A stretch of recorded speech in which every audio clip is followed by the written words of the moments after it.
Eram precisamente 05h40 da madrugada de uma quinta-feira fria, quando o vidro da porta traseira da padaria Pão de Honra estilhaçou-se em 1000 pedaços. 3 sicários do cartel, os Escorpiões, invadiram o local com os rostos cobertos por lenços pretos e pistolas em punho. O líder, um jovem de olhar cruel, conhecido como o Lince, apontou diretamente para o peito do padeiro, exigindo uma taxa de proteção de 1000 pesos semanais. O que aqueles criminosos não podiam imaginar, enquanto viam apenas um homem de meia idade, coberto de farinha e avental branco, era que estavam diante de Caleb Valente, major reformado da Polícia Federal, Divisão de Narcóticos. Caleb era um veterano condecorado, sobrevivente de emboscadas brutais e um dos arquitetos da captura de grandes chefões do crime anos antes. Sob o balcão de madeira, a poucos centímetros de sua mão, descansava uma Glock 19 carregada e sob aquele avental batia o coração de um homem que jurou proteger os seus a qualquer custo. A rotina de Caleb começava todos os dias às 03h30.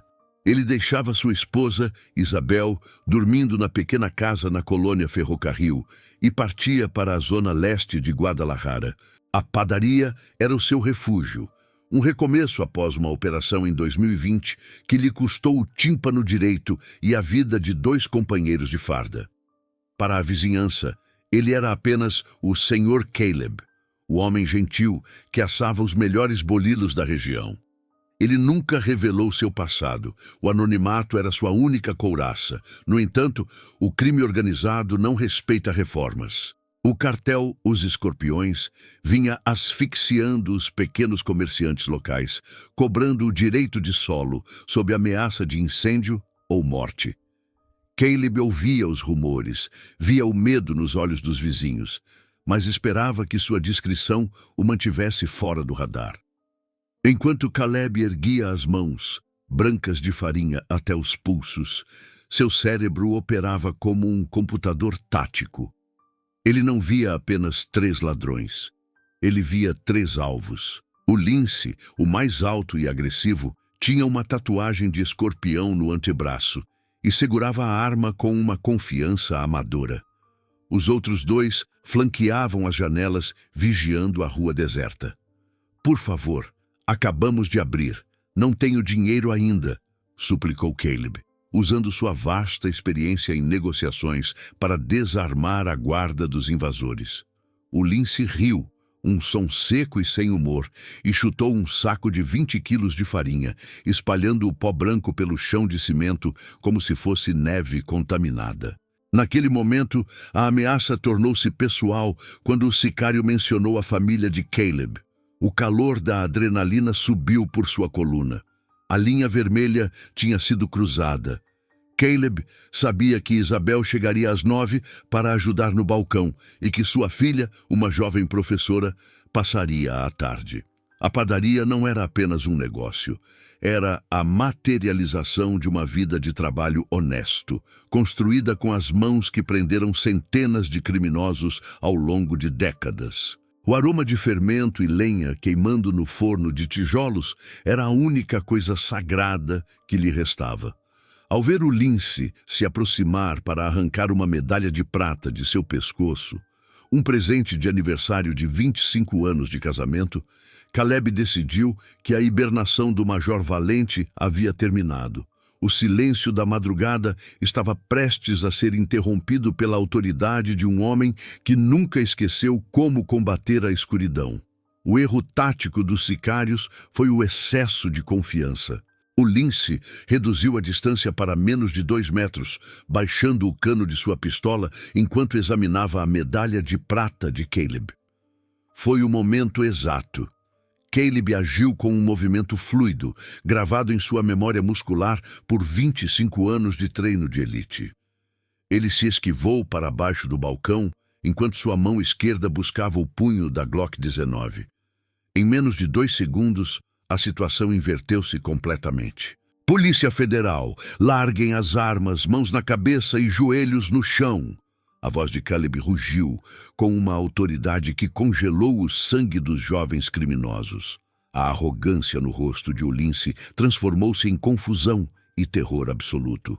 Caleb manteve a mira firme no peito do líder. Ele não era mais o padeiro submisso, era o major valente em modo operacional. Os outros 2 sicários hesitaram, mas ao verem a postura de tiro perfeita e o olhar gélido de Caleb, perceberam que não estavam enfrentando um civil comum. O som das pistolas dos criminosos batendo no concreto ressoou como um sino fúnebre na padaria silenciosa. Com a mão livre, Caleb sacou o telemóvel e ligou para um número que não discava há 4 anos. O do coronel Arthur Viana, seu antigo comandante na divisão especial contra o crime organizado. Viana, tenho 3 escorpiões rendidos na minha padaria em Oblatos. Preciso de uma unidade tática discreta agora, disse Caleb, mantendo a voz firme e profissional. Maldonado não fez perguntas desnecessárias. Ele conhecia Caleb e sabia que, se ele estava ligando, a situação estava sob controle, mas era crítica. Em 15 minutos, unidades sem marcas e agentes em roupas civis cercariam a área. Enquanto esperava, Caleb interrogou os jovens sicários. Descobriu que o Lince era um criminoso de baixo nível que ganhava apenas 2.500 pesos semanais para extorquir trabalhadores. O mais jovem deles, que não passava de 22 anos, começou a tremer e a chorar, alegando que precisava do dinheiro para a cirurgia do filho. Caleb sentiu uma mistura de desprezo e tristeza. Ele vira aquela história centenas de vezes. Jovens recrutados com promessas vazias, servindo como bucha de canhão para chefões que nem sequer saberiam seus nomes na prisão. O terceiro sicário, marcado por uma cicatriz profunda na face, era o mais perigoso. Caleb o identificou como um ex-detento de Poente Grande. Ele não falava, apenas observava com olhos calculistas, procurando uma brecha. Caleb ajustou seu peso corporal, mantendo a mira secundária nele, pronto para qualquer movimento explosivo. Lá fora, Guadalajara começava a despertar. O caminhão de lixo passava pela avenida e o rádio do vizinho tocava música nortenha, uma normalidade surreal a poucos metros de uma zona de combate. A farinha suspensa no ar parecia brilhar sob o foco fluorescente da padaria, enquanto Caleb mantinha o controle absoluto da situação, esperando pela extração que mudaria sua vida e a da colônia Oblatos para sempre. Quando o coronel Viana entrou na padaria com sua equipe de operações especiais, o cenário era de uma derrota humilhante para o cartel. Os sicários foram algemados com lacres de plástico e levados para veículos descaracterizados em menos de 18 segundos. Caleb, finalmente baixando sua arma, cumprimentou Viana com um aperto de mão firme. "Pensei que assar pão seria mais tranquilo, Major", comentou Viana, observando o vidro quebrado e os bolilos queimados no forno esquecido.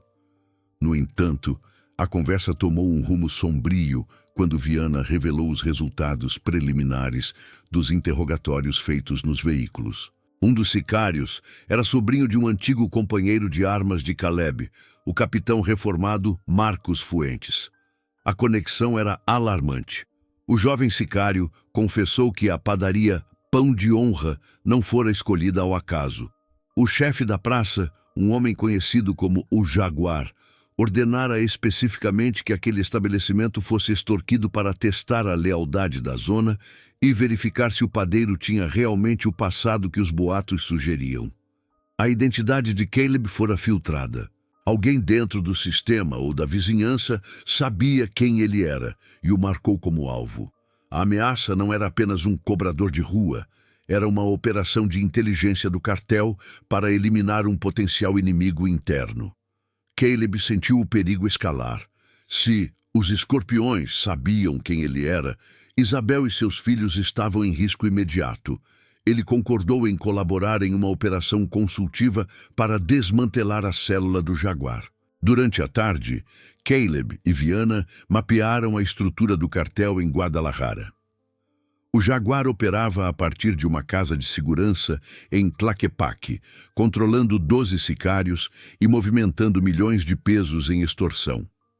Caleb, usando seu conhecimento profundo das táticas de narcóticos, sugeriu um ataque coordenado às 05:00 da manhã seguinte, durante a troca de guarda, quando a segurança estaria relaxada e os sicários cansados. Isabel chegou à padaria no meio da tarde e encontrou Caleb limpando o sangue e a farinha.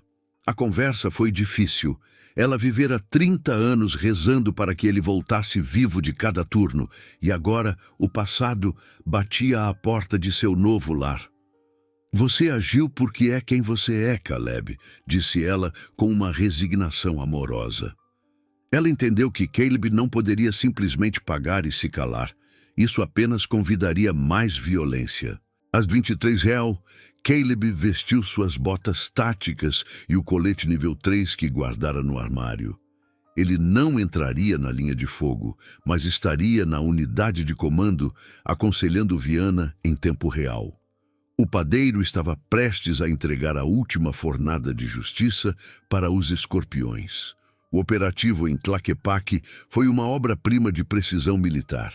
Em apenas 42 minutos, a equipe Alfa, coordenada por Caleb e Viana, invadiu a casa de segurança. 11 sicários foram capturados sem que um único tiro fosse disparado, incluindo o próprio Jaguar. O arsenal apreendido era impressionante. Fuzis de assalto, granadas e uniformes policiais falsos que o cartel usava para enganar civis.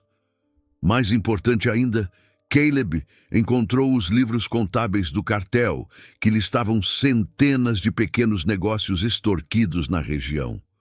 A vitória foi total e a célula de Os Escorpiões em Guadalajara fora decapitada em uma única noite. Nos dias que se seguiram, a história do padeiro que enfrentou o cartel espalhou-se por Oblatos como um incêndio. Caleb tornou-se uma lenda urbana, o símbolo da resistência civil contra o medo. Clientes de bairros distantes começaram a visitar a Pão de Honra, não apenas pelo pão, mas para ver o homem que disse não quando todos diziam sim. Caleb, fiel à sua natureza, manteve a humildade e recusou qualquer reconhecimento oficial ou recompensa financeira, pedindo que o dinheiro fosse doado para a escola local. Meu legado é o pão honesto e minha família segura, dizia ele a Viana, que tentava convencê-lo a voltar para a consultoria ativa. A vida na colônia Oblatos mudou gradualmente. Inspirados pela coragem de Caleb, outros comerciantes começaram a denunciar as extorsões, criando uma rede de vigilância comunitária apoiada pela Polícia Federal. A padaria foi reformada, com vidros novos e uma fachada azul brilhante. Caleb continuava a acordar às 03:30, amassando o pão com as mesmas mãos que neutralizaram criminosos. A Glock 19 permanecia sob o balcão, carregada e pronta, mas Caleb agora tinha uma paz que nunca sentira em 25 anos de serviço ativo. Ele compreendeu que a verdadeira paz não é a ausência de conflito, mas a presença de coragem para defender o que é justo. Esta história de Caleb Valente recorda-nos que o valor de um homem não se mede pela farda que veste, mas pela integridade do seu caráter quando a escuridão bate à porta. Muitas vezes, os maiores guardiões da nossa sociedade são aqueles que caminham entre nós de forma invisível, servindo-nos com o seu trabalho diário e protegendo-nos com a sua coragem silenciosa. Se esta história de honra e resistência te inspirou, peço-te 3 coisas. Primeiro, subscreve o canal para não perderes mais relatos de heróis anônimos. Segundo, deixa o teu like para que esta mensagem de esperança chegue a mais pessoas que enfrentam o medo. E terceiro, deixa nos comentários. O que farias se estivesses no lugar de Caleb? Terias a coragem de enfrentar a ameaça ou tentarias manter a paz a qualquer custo? A tua opinião é fundamental para a nossa comunidade. Vemo-nos na próxima história.